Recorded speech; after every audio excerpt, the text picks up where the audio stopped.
சகலத்திலும் விடுதலையாகி இருக்கிறேன், நான் எதை செய்வதற்கும் உரிமை பெற்றிருக்கிறேன், எதை செய்வதற்கு விடுதலை பெற்றிருக்கிறேன் என்று சொல்லி அவர் சினிமா பாட்ட ஆராதனையிலே பாடுகிறார். அப்படியானால் அந்த கூட்டம் இன்றைக்கும் நிறைந்து கிடக்கிறது. இவர்களுக்குள்ளே நீங்க போய் கேட்டீங்கன்னா மிகப்பெரிய கல்விமான்களாக இருப்பார்கள். அவர்கள் வைக்கக்கூடிய பிலாசபி, அவர்கள் பேசுவதை கேட்கும் போது அவர்கள் சொல்வது சரி போலத்தான் தோன்றும். இவர்கள் சேவானிடத்திலே கேள்வி கேட்கிறார்கள், நாங்கள் இதெல்லாம் செய்தால் தவறா, இது தவறில்லையே என்று எல்லா தவறுகளையும் செய்துவிட்டு சேவானிடத்தில் சொல்லுகிறார். இது ஒன்றும் தப்பில்லை, எங்க வேதம் இப்படித்தான் சொல்லுகிறது, கர்த்தர்களை விடுதலையாக்கினபடியினால் நீங்கள் பாவத்தில் விடுதலை ஆகி இருக்கிறீர்கள் என்று சொல்லி பாவத்துக்குள்ளே மூழ்கி கிடந்து சேவாண்டத்தில் வந்து கொஸ்டின் கேட்கிற கூட்டம். இரண்டாவதாக வசனம் சொல்லுகிறது, சிலிசியா தேசத்தவர்கள். சிலிசியா தேசத்தவர்கள் யார்? இவர்கள் தங்களுடைய சிலிசியா என்று சொல்லக்கூடிய ஒரு சிலிசியா டெரா என்று சொல்லக்கூடிய ஒரு நோய் இன்றைக்கு காணப்படுகிறது. இந்த சிலிசியா தேசத்திலிருந்து நிறைய ஹோமியோபதி மெடிசன்ஸ் அங்கேதான் அவர்கள் சிலிசியாவில் தான் ஆரம்பிக்கப்பட்டதாக பாரம்பரியம் சொல்லுது. சிலிசியா என்று சொன்னால் மருத்துவர்கள். யாரு? பாரம்பரிய மருத்துவர்கள். இவர்களுக்கு ஒரு நோய் என்று சொன்ன அவர்கள் என்ன சொல்வார்கள்?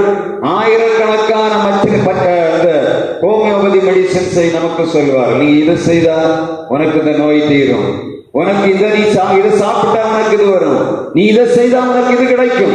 அவர்கள் இந்த ஹோமியோபதி மெடிசன்ல பாண்டித்யம் பெற்றவர்கள், மிகவும் இந்த மருந்து மாத்திரைகள் மேலே நம்பிக்கை உள்ள ஜனங்கள். இவர்கள் போய் சேவானிடத்தில் கேள்வி கேட்கிறார்கள், எப்படி நீங்க விடுதலை ஆக்குகிறீர்கள், எப்படி இயேசு நாமத்தை சொல்லி விடுதலை ஆக்குகிறீர்கள்? நாங்கள் மருந்தை கொண்டு விடுதலை ஆக்க முடியும். நீங்கள் நோயாளிகளை சுகமாக்குகிறீர்கள், நாங்கள் மருந்தை கொண்டு சுகமாக்குகிறோம், ரெண்டுக்கும் வித்தியாசம் இல்லை என்று சொல்லி இந்த ஞானிகள் என்று சொல்லக்கூடிய திரள்கூட்டமான ஜனங்களை அவர்கள் எடுத்து உயர்த்துகிறவர்களாக இருக்கிறார்கள். எல்லாம் முடித்துவிட்டு அநேகர் சொல்வதை கேட்டிருக்கிறேன். நான் சமீபத்தில் ஒரு நாள் பேசிக் கொண்டிருக்கும் போது சொன்னார், நான் என்னுடைய பிள்ளை ஏராளமான ஒரு நாள் இரவு முழுவதும் அவனுக்கு வாந்தி, அவனுக்கு டிசென்ட்ரி இருந்தபடினால குறைந்து போனான். என்ன பண்ணுவது என்று தெரியவில்லை. டாக்டர்கிட்ட போய் மருந்து வாங்கினேன், டாக்டருடைய மருந்தும் அவனுக்கு ஒன்றுமே செய்யவில்லை. திடீரென்று ஒரு மனிதன் ஜெபம் பண்ணி கொண்டிருக்கும் போது என் கையை அவன் மேல் கையை வைத்து விட்டு ஜெபம் பண்ணி கொண்டிருந்தேன். இயேசு நாமத்தில் அவனுக்கு விடுதலை உருவாவதாக என்று சொன்னபோது உடனடியாக அவனுக்கு சுகம் கிடைத்தது என்று சொன்னார். இயற்கைக்கு அப்பாற்பட்ட அதிசயம் ஆண்டவராலே செய்ய முடியும். எப்பொழுது அவரை முழுமையாக சார்ந்து கொள்ளும் போது ஆண்டவருடைய விடுதலை அங்கே கிரியை செய்கிறதை நாம் பார்க்க முடியும். அநேகர் சொல்லுகிறார், ஆரம்ப காலங்களிலே நாங்கள் மருந்தெடுக்காமல் சுகம் பெற்றோம் என்று சொல்லுகிறார். அவர்கள் சொல்லக்கூடிய காரணம் ஒன்று. ஆனால் இன்றைக்கு எல்லாரும் என்ன பண்ணுகிறார்கள்? உடம்பு சரியில்லைன்னா உடனடியாக ஆஸ்பத்திரியை தேடி போகிறோம். இப்பொழுது நடக்கக்கூடிய மிகப்பெரிய காரியம் என்னவென்று சொன்னான், இப்பொழுது மருந்து நமக்கு சுகமாக்குவதற்கு பதிலாக ஒரு நோய்க்காக மருந்து கொடுக்கிறார்கள். தொடர்ந்து அந்த மருத்துவமனைக்கு போவதற்காக வேற மருந்தை ஏற்றி கொண்டிருக்கிறார்கள். அவர்களுக்கு தெரியும், இந்த மருந்து கொடுத்தா இன்னும் ஒரு 3 மாசத்துல இந்த மனிதனுக்கு திரும்ப மருந்து வாங்க வருவான். அப்படிப்பட்ட காலத்திலே நாம் வந்து விட்டோம். ஒரு சிலர் சொல்லுகிறார்கள், மருந்து சாப்பிடாதுங்க, இந்த மருந்து எல்லாம் இப்பொழுது நமக்கு எதிர்வினை செய்கிறது என்று சொல்லுகிறார்கள். ஆனா என்ன பண்ணுகிறோம்? கொஞ்சம் போல ஆசுவாசம் கிடைக்க வேண்டும் என்று சொல்லி மருந்தை நம்பி போகிறோம். இந்த மருத்துவத்திலே பாண்டித்யம் பெற்றவர்கள் சேவானுக்கு எதிராக கேள்விகளை கேட்கிறார்கள். அதுக்கப்புறம் பாத்தீங்கன்னா அலெக்சாண்டிரிய பட்டணத்தார்கள். இவர்கள் யார்? வீரர்கள். எங்களை போல ஒன்றுமே யாரும் செய்ய முடியாது. அலெக்சாண்டர் யாரு? மகா பெரிய அலெக்சாண்டர் 33 வயதிலே உலகத்தின் பெரும்பாதியை தன்னுடைய காலடியிலே கொண்டு வந்த மகா பெரிய வீரன். கிரேக்க சக்கரவர்த்தியான அலெக்சாண்டர், அவன் இந்த பூமி உலகம் முழுவதும் நான் அடிமை கொண்டு விடுவேன் என்று சொல்லி உலகம் முழுவதும் வந்தான். இந்த இந்தியாவும் மேற்கு மேற்கு பகுதியிலே, வடமேற்கு பகுதியிலே பஞ்சசீல நதிக்கரையிலே ஒரு கொசுவினாலே செத்து போனான். உலகம் முழுவதையும் ஆதாயப்படுத்தும்படியாக வந்தவனுக்கு ஒரு சின்ன கொசுகடி தாங்க முடியும். மலேரியாவினாலே செத்து போனான் மகா அலெக்சாண்டர். யோசித்து பாருங்க, உலகத்துல எல்லாத்தையும் பிடித்துக் கொண்டு வருகிறான்.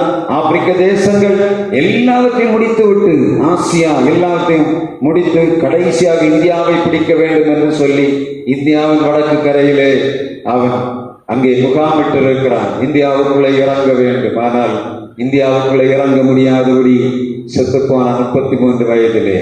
பராக்கிரமத்தை நம்பின மனிதன் சேவானை பார்த்து கேள்வி கேட்கிறார்கள். எங்களால் செய்ய முடியாத ஒன்றுமில்லை என்று சொல்லக்கூடிய மாற்றக்கூடிய அந்த கூட்டமும் அங்கே சேவானுக்கு விரோதமாக கேள்வி கேட்டுக் கொண்டிருக்கிறது. அப்புறம் ஆசியா மைனரை பற்றி சொல்லவே வேண்டாம். உலகத்தின் விக்கிர வழிபாடுகளின் கோட்டை.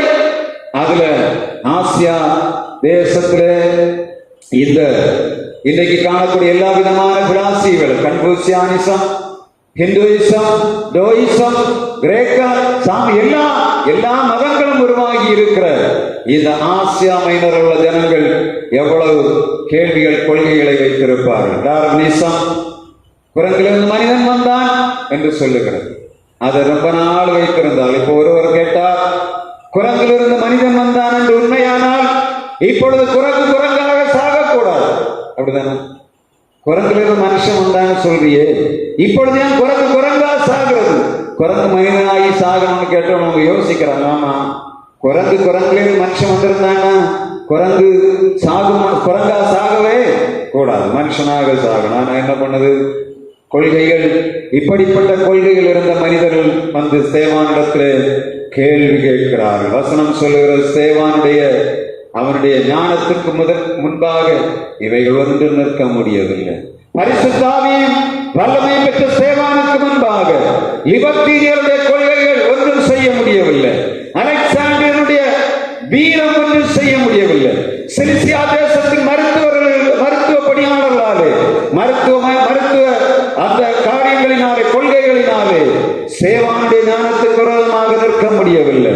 ஆசியாவில் ஜனங்களுடைய இந்த கொள்கையும் அவனுக்கு முன்னாக நிற்க முடியல. இப்பொழுது பார்க்கிறார்கள், சேவான அறிவாளியா இருக்கிறவரை அவனை யாரும் ஒன்றும் தொட முடியவில்லை. இப்பொழுது அவள் செய்கிற மிக முக்கியமான காரியம், இந்த ஜனங்கள் அவனுக்கு எதிராக எழும்பி தர்க்கம் பண்ணுகிறான். 6ஆம் அதிகாரம் 9ஆம் வசனம்.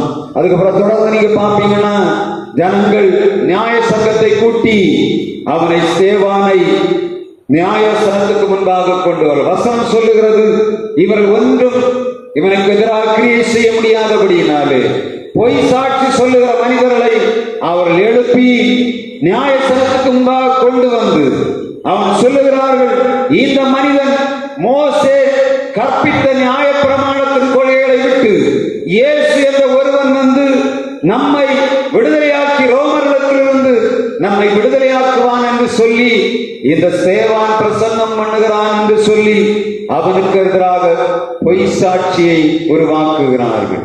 முதலாவது ஊழியமே சேவானின் ஊழியம், அதிசயங்களை அற்புதங்களை செய்த ஊழியத்துக்கு எதிராக முறுமுறுக்கிற கூட்டம் எழுப்பினது. அதை போல இந்த லிபர்டீனர்கள், அலெக்சாண்டியன்ஸ், சிலிசியா பட்டணத்தார்கள், ஆசியா தேசத்தார்கள் அனைவரும் எழும்பி அவனுக்கு எதிராக தர்க்கம் பண்ணினார்கள். அந்த தர்க்கம் அவனால் ஜெயிக்க முடியாதபடியினாலே இவன் பொய் சாட்சி சொல்லக்கூடியவன், தேவதூஷணம் சொல்லுகிறான் என்று சொல்லி பொய் சாட்சி சொல்லக்கூடிய ஒரு கூட்டத்தை உருவாக்கினார்கள். ஆதி திருச்சபை சாதாரணமாக வளரவில்லை. இந்த சேவான் போன்றவர்கள் எழுப்பினபடியினாலே அடுத்த அதிகாரத்தில் நம்ம பார்க்க முடியும். சேவான் கல்லறிந்து கொல்லப்படுவதற்கு முன்பாக அவன் பிரசங்கம் பண்ணுகிறான் 7ஆவது அதிகாரம் முழுவதும். ஆனால் 6ஆம் அதிகாரம் கடைசி வசனம் சொல்லுகிறது, இவன் எழுப்பி பேச தொடங்குகிறான். ஜனங்கள் கேட்கிறார்கள், ஏன் நீ இந்த நாமத்தை உரைக்கிறாய் என்று சொல்லி கேட்கும் போது வசனம் சொல்லுகிறது, அவனுடைய முகம் தேவதூதன் முகம் போல இருக்க கண்டார்கள் என்று வேதம் சொல்லுகிறது. பரிசுத்த ஆவியின் வல்லமை பெற்ற மனிதன் அவர்களுக்காக அந்த தேசத்திலே மகா